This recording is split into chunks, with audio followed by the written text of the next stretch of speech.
From, yes, from the DFA. From the Bureau of Immigration, Commissioner Joel Anthony Enviado.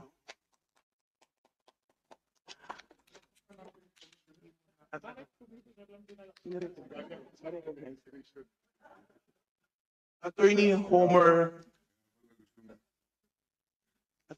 Arellano, Attorney Lisa Julie I. Madera, Attorney Zanaya Siton, Attorney Chris M. Villalobos, Ms. Juliet F. Pereira, from the Public Attorney's Office, Attorney Criselli A. Almendral, from the Anti-Money Laundering Council, Attorney Romelio Trijo,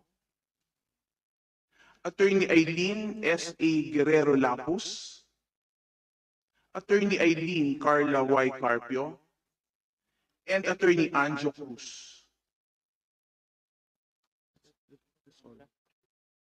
May we request the representative from the Public Attorney's Office and the Supreme Court Administrator's Office to move a little closer to the representatives of the Bureau of Immigration. All right. I wish to share with you the letter that was, before we proceed, we're acknowledging the presence of the Honorable Deputy Speaker, Ferdinand D. Beron, MD. Thank you, sir, for coming. Thank you po.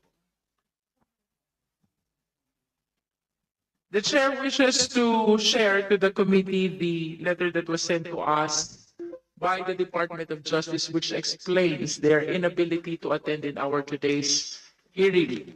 According to the letter, they are presiding over the 24th ASEAN Senior Law Officials Meeting and will serve as head of the Philippine delegation for the 13th ASEAN Law Ministers Meeting to be held at the Grand Hyatt, Manila. This will be on November 11 to 12, 2025, and 14 to 15 of 2025. Today is November 12. So the committee hearing coincided really with this official engagement of the Department of Justice. And I am sharing this letter to everyone. And this explains the inability of the Department of Justice to attend in today's hearing.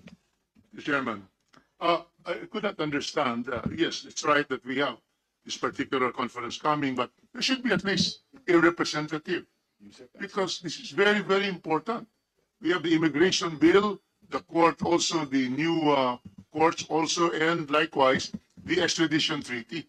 So it's a shutout. Nobody is here from the DOJ. Is there anybody from DOJ? So that's a big problem. It is lamented, the Honorable Rufus, that no one from the DOJ is here to represent the department, and we acknowledge your sentiment, your concern for the absence of any representative from the Department of Justice, considering the agenda that are included in today's hearing. All your sentiments and arguments are duly noted, and we will be relaying them to the Department of Justice. Yes, I move that we sent a letter in response to the letter that there is no conference where everybody, the entire DOJ is present. At least an assistant secretary or a director. So therefore, I would move that we communicate officially through the chairperson to Secretary, OIC Secretary Vida, that in the future, especially in the Committee on Justice, it's okay for other committees for them to not come, not one representation, but in the Committee of Justice, Madam Chair, there should always be a representation when bills tackling justice bills will be present. So thank you, Mr. Chairman, Madam Chair. The concern of the Honorable Rufus Rodriguez is well taken and noted, and rest assured that the committee will be sending the necessary communication to the Department of Justice so that on the succeeding hearings, they will be sending even few numbers of representative of the DOJ. Nonetheless, we wish to commend the Department of Justice for sending to us the proposed bill for extradition of our desire to amend the extradition law, the Philippine extradition law, which we will be discussing later on the later part of our committee hearing. We now proceed to the first item in our agenda. With the permission of the members of the committee, let me just state that as author of House Bill number 1927, which is one of the bills on modernization of the Bureau of Immigration, the chair is adopting the explanatory note as my sponsorship speech. As I stated earlier, I would like to emphasize that all the bills in this 20th Congress are substantially similar to House Bill number 8203, the bill which was approved in the 3rd Congress and final reading in the 19th Congress during the 3rd and final reading and was transmitted to the Senate. Since this bill has already gone through microscopic scrutiny of the committee during the last Congress, it is the earnest hope of the chairperson that we can easily come up with a substitute measure incorporating any new proposal from the authors of the rest of the bills or from the stakeholders. The committee secretary is now directed to read the title of the other bills and their respective authors, who shall then deliver their corresponding sponsorship speech. Comsec, please. Thank you, Chair. The following are the bills on the modernization of the Bureau of Immigration. House Bill number 8, entitled An Act Modernizing the Bureau of Immigration by defining its powers and functions, further professionalizing its organization, upgrading the compensation and benefits of its officials and employees, and appropriating funds therefore, filed by Representatives Ferdinand Martin G. Romualdez, Andrew Julian K. Romualdez, and Jude A. Asidre. House Bill number 58, an act modernizing the Bureau of Immigration by defining its powers and functions, further professionalizing its organization, upgrading the compensation and benefits of its officials and employees, and appropriating funds therefore, filed by Representative Jerdin Jesus M. Romualdo. House Bill number 118, an act modernizing the Bureau of Immigration by defining its powers and functions, further professionalizing its organization, upgrading the compensation and benefits of its officials and employees, and appropriating funds therefore, filed by Representative Marcelino C. Libanan. House Bill number 1491, an act modernizing the Bureau of Immigration by defining its powers and functions, further professionalizing its organization, upgrading the compensation and benefits of its officials and employees, and appropriating funds therefore, filed by Representatives Rufus B. Rodriguez and Maximo B. Rodriguez Jr. House Bill number 1646, an act modernizing the Bureau of Immigration by defining its powers and functions, further professionalizing its organization, upgrading the compensation and benefits of its officials and employees, and appropriating funds therefore, filed by Representatives Miguel Luis R. Villafuerte, Vincenzo Renato Luigi R. Villafuerte, Chiyoshi Anthony Hori G. Horibata, and Terry L. Ridon. House Bill number 1927, an act modernizing the Bureau of Immigration by defining its powers and functions, further professionalizing its organization, upgrading the compensation and benefits of its officials and employees, and appropriating funds therefore, filed by the Honorable Chair of the Committee on Justice, Representative Attorney Jervil Jinky Beatrix R. Luistro.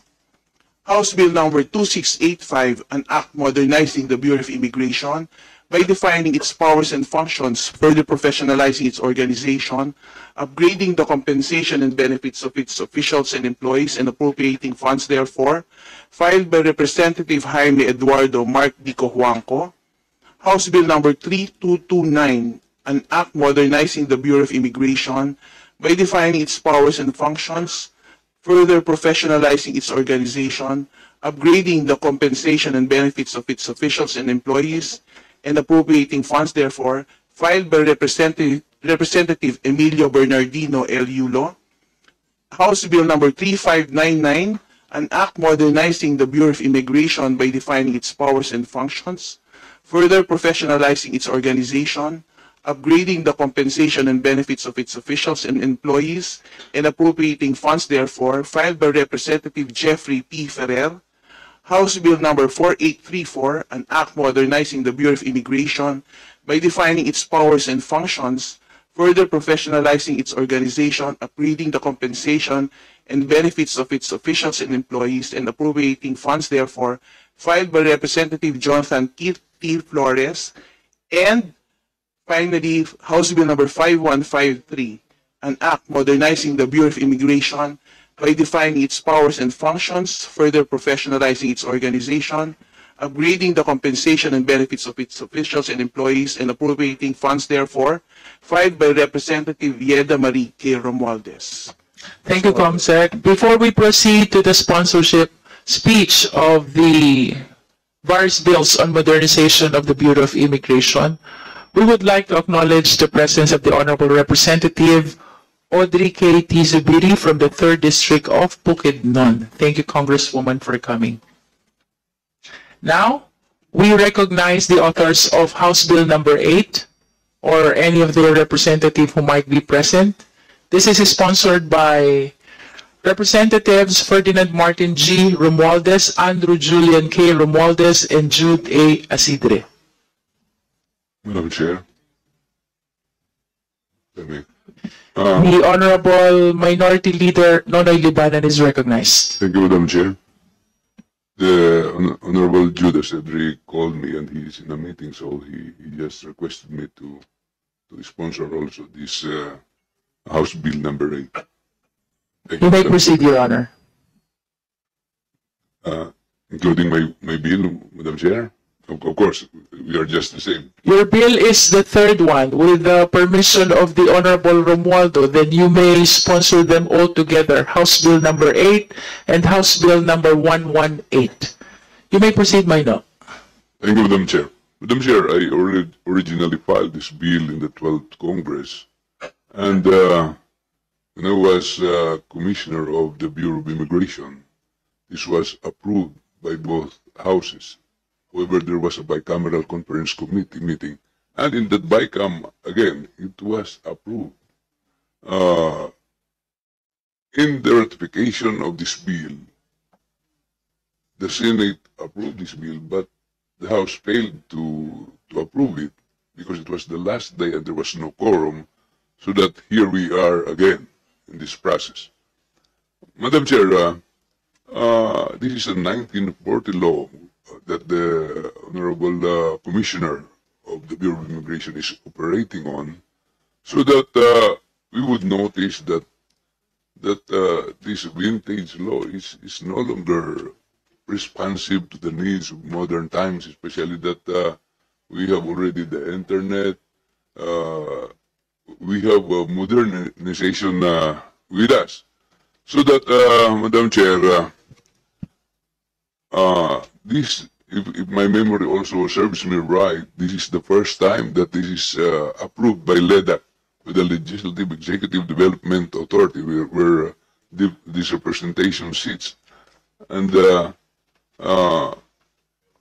I think this is high time that we again approve this bill and request the Senate to pass this.